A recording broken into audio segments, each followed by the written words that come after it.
Salut à tous et bienvenue sur FC Analyse et Pronostic, j'espère que vous êtes tous en pleine forme. On va traiter aujourd'hui l'UFC Fight Night 251, Cannonier versus Rodriguez, et récap l'UFC 312, Duplessis versus Strickland. Pensez à vous abonner pour aider la chaîne à grandir s'il vous plaît les amis, un pouce en l'air pour le référencement de la vidéo et un commentaire, je vous réponds toujours avec plaisir. Vous retrouvez les tickets gagnants des pronos sur les réseaux sociaux, Facebook, TikTok et Instagram, les liens sont dans la description de la chaîne. Retrouvez également l'actualité chaque semaine sur l'excellente chaîne Moment MMA dans des formats courts et efficaces et MMA francophone pour les pesées, countdown et conférences de presse traduites en français. Pour l'UFC 312, on retrouvait 5 combats sur la carte principale. En première catégorie welterweight, Jake Matthews a dominé un courageux Francisco Prado pendant 3 rounds et remporte la victoire par décision unanime. Ensuite, catégorie light heavyweight, Jimmy Crute et Rodolfo Bellato ont fait match nul. Crute a remporté le premier round 18 avant de perdre les deux suivants. Et en troisième combat ensuite, catégorie heavyweight, on retrouvait Talisson Texera. Il n'a pas laissé Justin Tafa s'exprimer. Après une tentative d'amener au sol, il a détruit le nez avec un coup de coude qui a forcé l'arbitre à stopper la rencontre. Ensuite, en co-main event, la championne strawweight Zhang Weili, elle a déroulé tout son arsenal et elle a dominé Tatiana Suarez pendant presque tout le combat. Elle a annulé sa lutte et lui a imposé son striking avec autorité. Ensuite, en main event, le champion middleweight Dricus du Plessis a dominé grâce à son volume et sa variété de coups.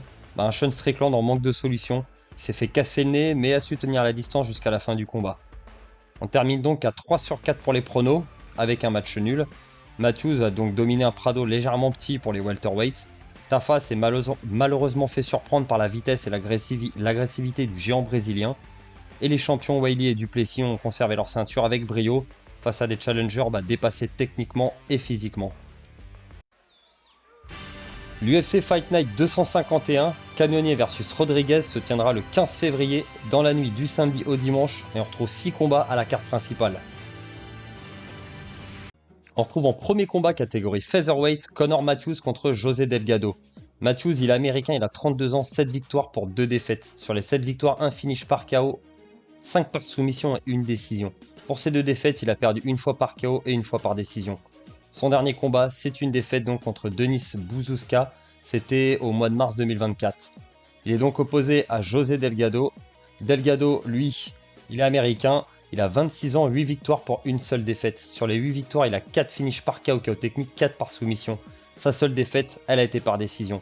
Son dernier combat, c'est une victoire par KO au deuxième round contre Ernie Juarez, c'était au mois d'août 2024. Pour les cotes, on retrouve favori Delgado avec une cote à 1,29 et une cote à 3,25 pour Matthews. Au sol, Matthews défend bien les takedowns, il peut soumettre aussi grâce à son jiu-jitsu brésilien, mais il lutte pas forcément ses adversaires. Delgado, lui, il a une bonne défense également et quelques soumissions à son palmarès, mais ça reste principalement un striker.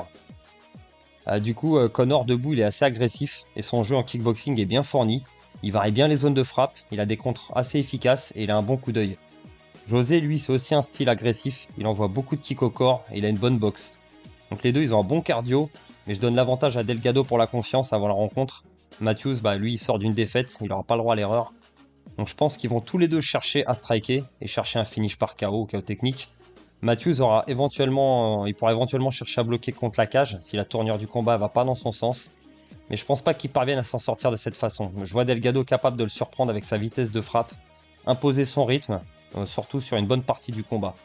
Je vous conseille donc de choisir José Delgado, mais prudence, plusieurs scénarios sont possibles, sont tous les deux de jeunes prospects qui cherchent la reconnaissance, ils vont tout donner pour repartir avec la victoire.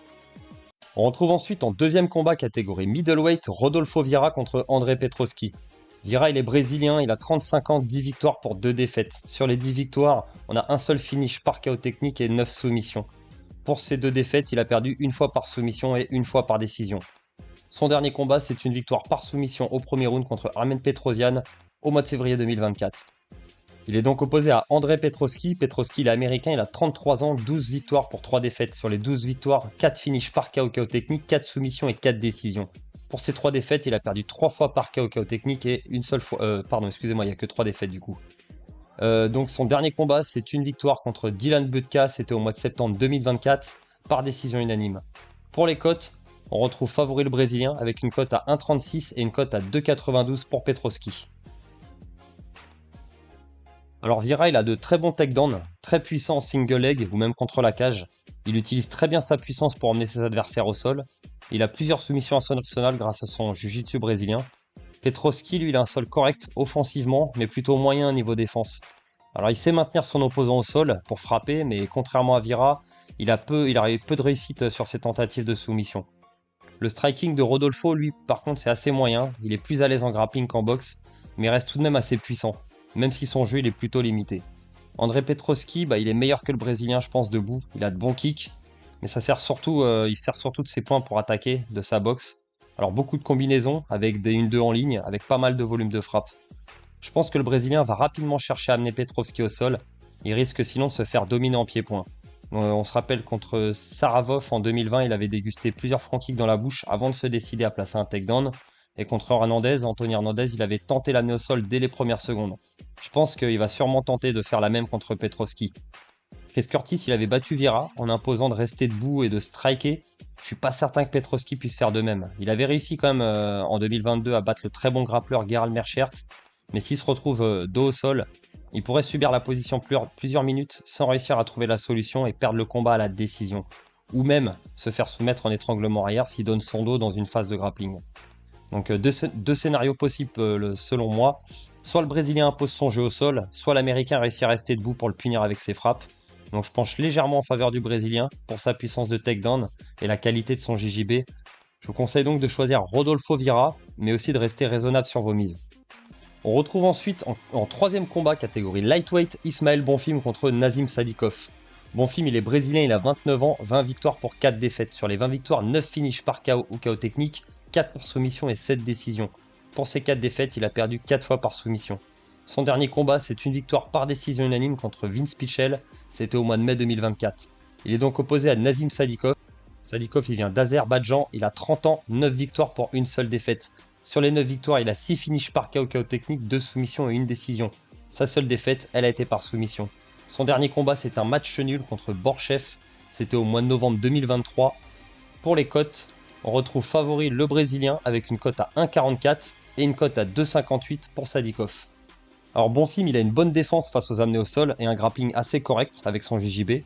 Mais sur le dos, il peut subir la puissance de ses adversaires. Sadikov, lui, il a une très bonne lutte offensive, mais il a parfois du mal à garder ses adversaires au sol pour pouvoir déclencher un grand end-pound assez efficace. Mais il sait égrener le temps pour gagner intelligemment les rounds. Le striking d'Ismaël, il est très bon, il est même très létal. Il a un bon Muay Thai, il a déjà montré dans la cage plusieurs coups spectaculaires qui font très mal. Le clinch aussi, les coups de coude, les genoux sautés. Nazim, lui, il a une boxe plutôt propre, couplée avec pas mal de front kick, mais je pense qu'il sera pas à son avantage face au Brésilien. Il viendra sûrement avec un plan full lutte pour éviter de striker autant que possible. A l'inverse, Bonfim, lui tentera sûrement de frapper très fort debout. Il devra user de plusieurs sprawls assez efficaces s'il veut pas finir le cul par terre. Donc Nazim, il a beaucoup de mal dans son dernier combat. Beaucoup de mal quand il a fait le match nul face à la ténacité de Borchev. Et je pense que Ismaël peut le gêner de la même façon. S'il réussit à résister aux tentatives d'amener au sol, il avait pris de vitesse Terence McKinney avec un coup de genou sauté magnifique en 2023. Mais ensuite, Bonfim était tombé dans le piège de Benoît Saint-Denis. Il n'avait pas réussi à se relever une fois par terre et ça peut laisser penser qu'il manque un peu de fight IQ s'il peut sortir de son game plan. Je pense que Sadikov va avoir des difficultés debout donc face au Brésilien et il va tenter d'imposer sa lutte. Il peut réussir à garder Bonfim au sol et gagner par décision, mais je penche plus en faveur d'Ismaël et de son striking agressif. Je le pense capable d'éviter le piège de la lutte cette fois-ci et de remporter le combat, mais je reste quand même très hésitant. Je pense que ça va être un combat très disputé et je vous conseille de choisir Ismaël Bonfim. Mais ça reste du 50-50, c'est très serré et ce combat nous réserve sûrement quelques moments inattendus. On retrouve ensuite en quatrième combat catégorie middleweight Edmen Shahbazyan contre Dylan Budka. Shahbazyan, il est américain, il a 27 ans, 13 victoires pour 5 défaites. Sur les 13 victoires, 11 finishes par KO ou KO technique, une par soumission et une décision. Pour les 5 défaites, il a perdu 3 fois par KO technique, une fois par soumission et une fois par décision. Son dernier combat, c'est une défaite par soumission au deuxième round contre Gerald Meerschaert, c'était au mois d'août 2024. Il est donc opposé à Dylan Budka. Budka, il est américain, il a 25 ans, 7 victoires pour 4 défaites. Sur les 7 victoires, il a un finish par KO technique, 2 par soumission et 4 décisions. Pour ces 4 défaites, il a perdu une fois par KO technique, une fois par soumission et 2 fois par décision. Son dernier combat, c'est une défaite par décision unanime contre André Petroski, c'était au mois de septembre 2024. Pour les cotes, on retrouve favori Shahbazyan avec une petite cote à 1,24 et une grosse cote à 3,70 pour Budka. Alors Shahbazyan a une défense moyenne au sol, mais son grappling progresse quand même à chaque combat, même s'il a souvent pêché face au plus haut niveau. Budka, lui, il a des takedowns assez puissants, mais ses contrôles au sol sont pas suffisants pour pouvoir capitaliser sur des réels dégâts ou sur un finish par soumission. Le striking de Henman, il est très varié, de bons kicks, une bonne boxe offensive avec de bons déplacements dans la cage. Il manque légèrement de puissance, mais son volume il compense bien en retour. Dylan, lui, c'est comme son sol, c'est moyen en général. Ses kicks qui touchent rarement leur cible efficacement, il n'est pas souvent à une bonne distance pour toucher en boxe. C'est plutôt chercher le désordre et faire la guerre qui vont lui réussir. Je pense que le combat va se dérouler principalement debout. Henman va chercher à striker et à se déplacer pour frustrer son adversaire. Budka, je pense qu'il n'a pas le niveau pour l'UFC carrément.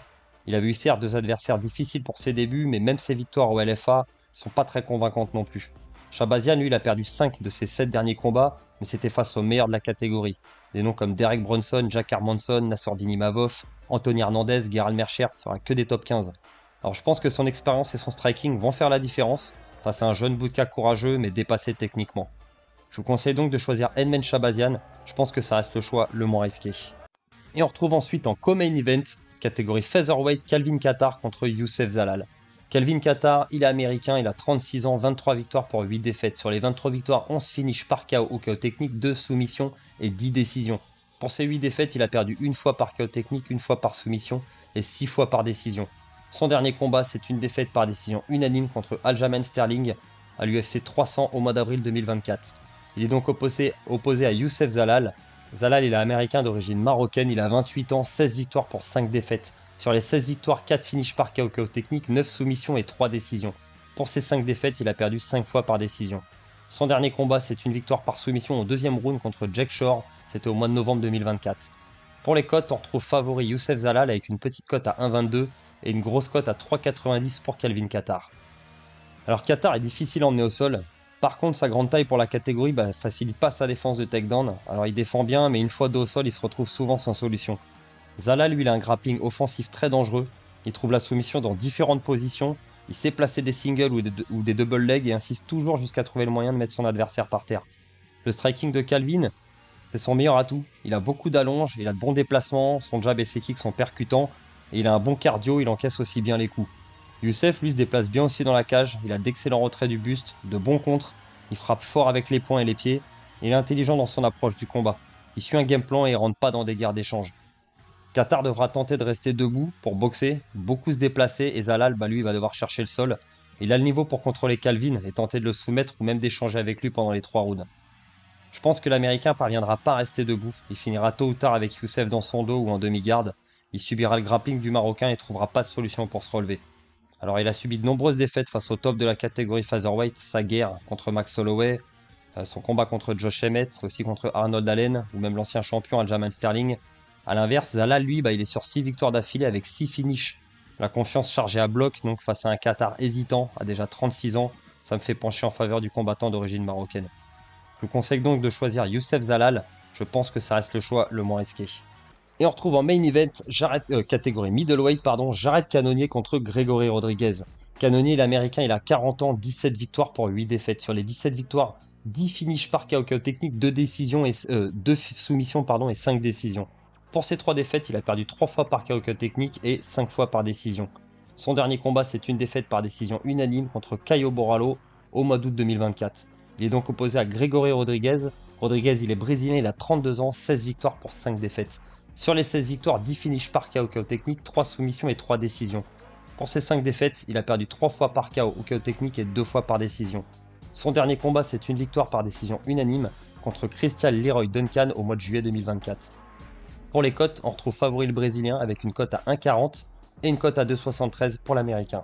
Alors Cannonier, c'est compliqué de réussir à l'emmener au sol, il a une énorme résistance, c'est un vrai bloc, et offensivement, il sait lutter contre la cage façon gréco-romaine. Rodriguez, lui, a une bonne résistance également, très solide sur ses appuis. Il a de bons takedowns avec plus ou moins d'efficacité et aussi de belles projections avec un grand endpoint qui fait quand même des dégâts. Jared, il a une boxe anglaise très complète, il a beaucoup de puissance dans les poings, il frappe fort, de très bons low kicks aussi. Le striking de Jared reste quand même très dangereux. Grégory, c'est un peu pareil également, gros puncher, il met beaucoup de pression physique sur ses adversaires, il envoie des combinaisons en anglaise avec pas mal de réussite, mais il s'engage parfois un peu trop et il peut avoir tendance à s'exposer à des contres. Je pense que Rodriguez va venir et mixer entre striking et lutte et mettre beaucoup de pression sur l'américain. Jared, lui, va chercher à contrer et faire mal en boxe.